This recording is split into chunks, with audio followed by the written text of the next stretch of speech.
आज हम एक ऐसे मॉलिक्यूल की कहानी में उतरने वाले हैं जो अब तक बनाए गए सबसे खतरनाक न्यूरोटॉक्सिन्स में से एक है, डायमिथिल मर्क्यूरी। देखिए, ये सिर्फ एक और केमिकल रिएक्शन नहीं है। ये खास तौर पर केमिस्ट्री स्टूडेंट्स के लिए एक बहुत ही ज़रूरी केस स्टडी है जो हमें विज्ञान की सटीकता और लेबोरेटरी में सुरक्षा के असली तो आज के इस विश्लेषण में हम क्या क्या देखने वाले हैं। पहले तो हम समझेंगे कि ये मॉलिक्यूल इतना बदनाम क्यों है, फिर देखेंगे कि इसे बनाने के लिए क्या क्या लगता है। इसके बाद हम स्टेप बाय स्टेप इसके रिएक्शन मैकेनिज्म को देखेंगे जो कि आज का मेन फोकस है, और आखिर में इसके गुण और इससे मिलने वाले सबक पर शुरू बात करते करेंगे। हैं। हमारा पहला हिस्सा है एक कुख्यात खतरनाक अणु, डायमिथिल मर्क्यूरी। ये सिर्फ एक केमिकल कंपाउंड का नाम नहीं है, इसके साथ एक बहुत ही डरावना इतिहास जुड़ा पर हुआ है। गौर कीजिए, ये इस कंपाउंड के बारे में सब कुछ कह देती है। इससे ये बिल्कुल साफ हो जाता है कि हम किसी आम केमिकल की बात नहीं कर रहे हैं, और जब कोई चीज इतनी खतरनाक हो तो उसके पीछे की साइंस को समझना और भी तो जरूरी हो सवाल जाता है। यही उठता है कि अगर ये इतना खतरनाक है तो आखिर इसे एक लैब में बनाया कैसे जाता है। यही सवाल हमें इसके खतरे से हटाकर इसके बनने की प्रक्रिया यानी इसके सिंथेसिस की तरफ ले जाता है। अपने दूसरे हिस्से पर कि इसे बनाने के लिए क्या चाहिए होता है। कमाल की बात यह है कि कई बार सबसे खतरनाक चीजें भी काफी आम और साधारण सी चीजों से बनती हैं। चलिए देखते हैं। यहाँ सिंथेसिस में दो मेन रिएक्टेंट्स की जरूरत पड़ती है। एक तरफ है मर्क्यूरी सेकेंड क्लोराइड यानी HgCl2, ये हमें सेंट्रल मर्क्यूरी एटम देता है, और दूसरी तरफ है मेथिल मैग्नीशियम हैलाइड जिसे हम ग्रिग्नार्ड रिएजेंट भी कहते हैं। ये हमें जरूरी मेथिल ग्रुप्स मुहैया कराता है। ग्रिग्नार्ड रिएजेंट है क्या? ये एक बहुत ही काम का ऑर्गेनोमेटालिक कंपाउंड है। इसकी सबसे बड़ी खासियत ये है कि ये कार्बन को एक न्यूक्लियोफाइल की तरह काम करने पर मजबूर कर देता है, जिस वजह से ये नए बॉन्ड बनाने में खासकर मेटल के साथ माहिर होता है। अब इस विश्लेषण के दिल में उतरते हैं, रिएक्शन मैकेनिज्म। किसी भी केमिस्ट्री को अगर असल में समझना है तो उसका मैकेनिज्म समझना। ये जो पूरा मैकेनिज्म है ये असल में दो बहुत ही सीधे साधे स्टेप्स में होता है। पहला मिथाइलेशन और फिर दूसरा। ये स्ट्रक्चर इसे समझने में काफी आसान बना देता है।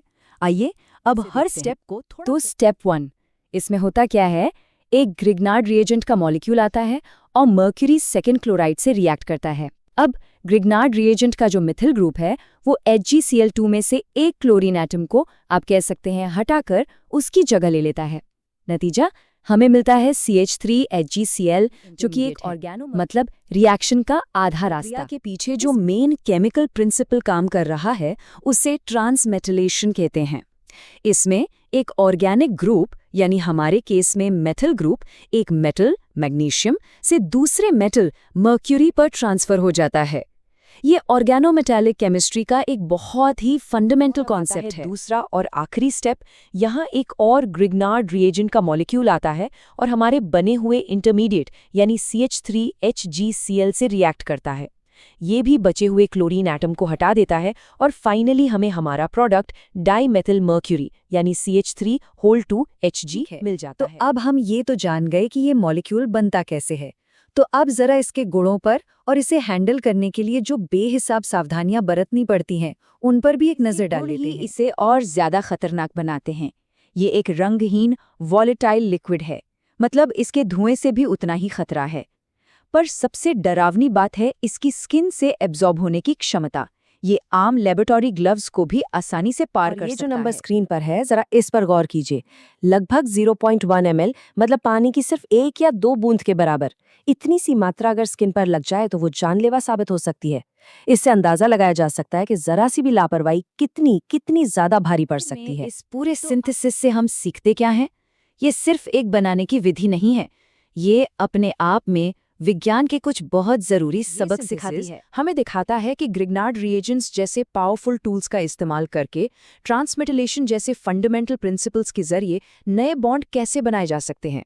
और ये इस बात पर सबसे ज्यादा जोर देता है कि किसी भी रिएक्शन को करने से पहले उसके मैकेनिज्म की गहरी समझ होना क्यों जरूरी है। यही सबसे बड़ा सबक है। किसी रिएक्शन मैकेनिज्म को जानना सिर्फ एकेडमिक नहीं है, ये सिर्फ एग्जाम पास करने के लिए नहीं है।